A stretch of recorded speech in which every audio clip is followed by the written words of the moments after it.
سلطان عالمگیر سب کہہ دو رحمت اللہ علیہ، بادشاہ وقت ہے، حکمراں ہے دلی کا،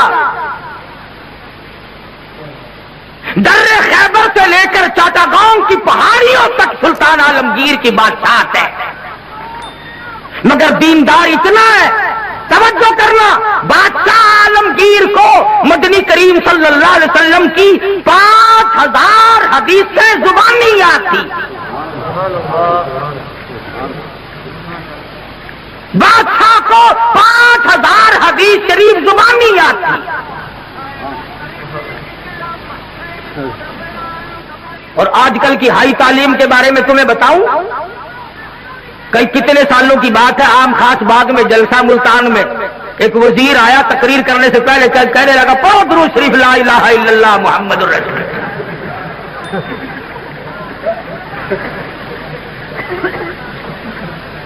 تعلیم بہت ہو گئی ہے،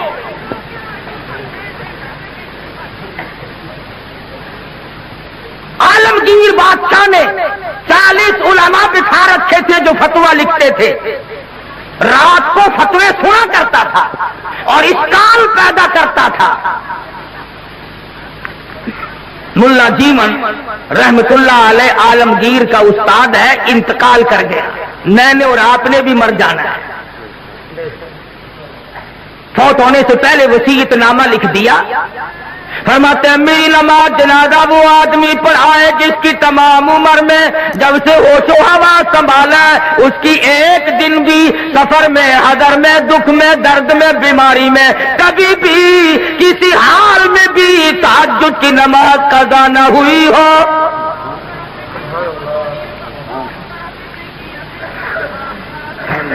دلی کی جامع مسجد کے سامنے جنازہ رکھا ہے، سارا دل بیت گیا، علماء موجود ہیں، محدثین موجود ہیں، مفتی موجود تھے، قاری موجود تھے، قاضی موجود تھے، مگر کوئی جنازہ پڑھانے کی جرت نہیں کرتا۔ کبھی نہ کبھی دکھ میں، درد میں، شادی میں، غمی میں تہجد کی نماز چلی جاتی ہے، کوئی جرت نہیں کرتا۔ عصر کا وقت ہوا، بادشاہ عالمگیر استاد محترم کے جنازے کے قریب پہنچا اور منہ سے کپڑا اٹھا کے کہنے لگا او اللہ والے تجھے کیا ملا، دنیا سے جاتے جاتے میرا راز کھول گئے۔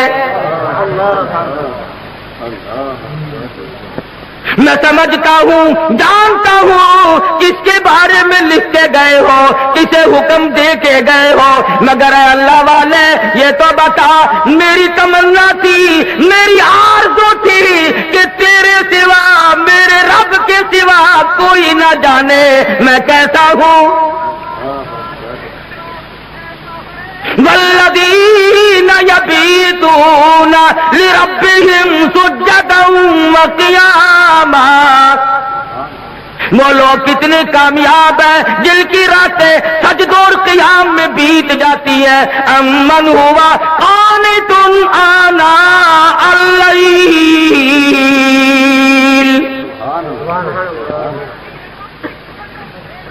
عالمگیر بادشاہ کھڑا ہو کے رو رہا ہے اور کہنے لگا اللہ والے تجھے کیا ملا، دنیا میں میرا راز کھول دیا، اب میں بڑا مشکل میں ہوں، اگر میں اپنا راز بچاتا ہوں تیرا جنازہ پڑھانے والا کوئی نہیں،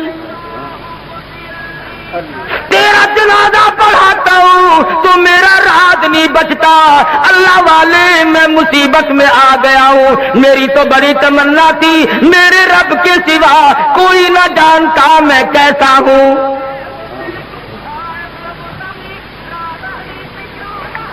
اب میں اور کیا کر سکتا ہوں، میرا اللہ مالک ہے۔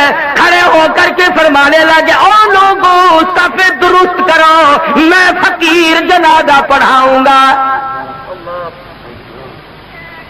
کبھی بادشاہ ایسے ہوا کرتے تھے، آج لوگوں چودھریوں کی اولاد قرآن نہیں پڑھتی، آڑتیوں کی اولاد قرآن نہیں پڑھتی، شیخوں کی اولاد قرآن نہیں پڑھتی، ملکوں کی اولاد قرآن نہیں پڑھتی، خانوں کی اولاد قرآن نہیں پڑھتی، تھانے دار کی اولاد قرآن نہیں پڑھتی، اے سی کی اولاد قرآن نہیں پڑھتی، تحصیلدار کی اولاد قرآن نہیں پڑھتی، اس لیے کہ اس کو کوئی مقدس کتاب نہیں مانتا. ساری عمر میں چودھری نے کبھی بنگلے میں، کوٹھی میں، مکان میں، دکان میں قرآن کو داخل نہیں ہونے دیا. ہر چیز مکان میں آئے گی، دنیا دار آئیں گے، چھوٹے بڑے، امیر و غریب، بنگلے میں، ڈیرے میں آئیں گے جائیں گے، مگر اللہ کے قرآن کے لیے داخلہ بند ہے. جب تک چودھری مرے گا نہیں قرآن کا داخلہ بند. جب تک شیخ مرے گا نہیں قرآن کریم کا داخلہ بند. جب تک ملک اور خان مرے گا نہیں اس وقت تک قرآن کریم کا داخلہ بند. جب مر جائے فوراً داخلہ کھلتا ہے. اس مسجد کے مولوی کو بھی بلا کے لاؤ، اس مسجد کے مولوی کو بھی بلا کے لاؤ، ادھر کے طالب علم بھی بلاؤ، ادھر کے طالب علم بھی بلاؤ، چاروں طرف بیٹھے ہیں، قرآن مجید کی تلاوت ہو رہی ہے. مرنے والے کا بیٹا بیچ میں کھڑا ہوتا ہے اور کہتا ہے مولانا او قاری صاحب آج تو اتنا قرآن پڑھو، آج تو اتنا قرآن پڑھو، آج تو اتنا قرآن پڑھو، میرے ابا مرحوم کو بہشت میں ٹھوک کے جانا.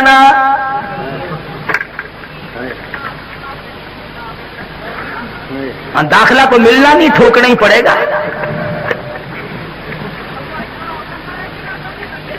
آج قرآن یاد آیا، اس کا مطلب تو یہ ہوا کہ یہ قرآن مردوں کے لیے اترا ہے. موٹر کار زندوں کے لیے، ہوائی جہاز زندوں کے لیے، ریل گاڑی، ہوائی تمام سواریاں، تمام سبزی ترکاری، پھل فروٹ، عورت مرد کے لیے، مرد عورت کے لیے زندہ چاہیے.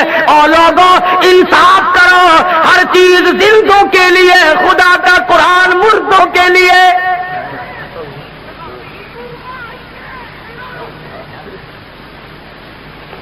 پڑھنا چاہیے جی، بڑا ثواب ہے جی، بڑا ثواب ہے جی. جتنا قرآن پڑھ سو قبر چڑھتی، عقل نہیں رہتی آدمی میں بات کرنے. اب یہی